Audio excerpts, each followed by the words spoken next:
کے خلاف 144 کا دفعہ 144 کا معاملہ ہے۔ خلاف ورزی پر سابق سینٹر مشتاق احمد اور منتظمین کے خلاف مقدمہ درج کر لیا گیا ہے۔ ایف آئی آر کے مطابق شرکاء نے ساؤنڈ سسٹم پر حکومتی اداروں کے خلاف نعرے بازی کی۔ شرکاء کو تنبیہ کی گئی کہ بغیر این او سی مظاہرے کی اجازت نہیں ہے، لیکن سابق سینٹر نے اعلان کیا کہ ہم ہر صورت سفارت خانوں اور سیکریٹریٹ کے اہم دفاتر سے 3 کا گھیراؤ کریں گے۔ جی بالکل، گزشتہ روز جماعت اسلامی کی جو قیادت ہے ان کی طرف سے یہ مظاہرہ ارینج کیا گیا تھا۔ اس میں سابق سینیٹر مشتاق اور خواتین جو ان کی لیڈرشپ ہے وہ اس کو لیڈ کر رہی تھیں، اور مظاہرین جو ہیں وہ جناح ایونیو پر اکٹھے ہوئے۔ جیسے ہی مظاہرین جناح ایونیو پر اکٹھے ہوئے تو ذیلی انتظامیہ کے افسر غلام مرتضیٰ چانڈی اور پولیس کی بھاری نفری وہاں پر پہنچی، اور پولیس نے ان کو روکنے کی کوشش کی،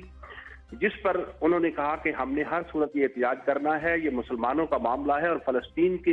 کو بچانے کے حوالے سے، غزہ کو بچانے کے حوالے سے یہ ایک ہمارا اسلامی فریضہ ہے اور ہم نے یہ احتجاج کرنا ہے۔ سفارت خانوں کی طرف ہم بڑھیں گے اور اپنا احتجاج ریکارڈ کروائیں گے۔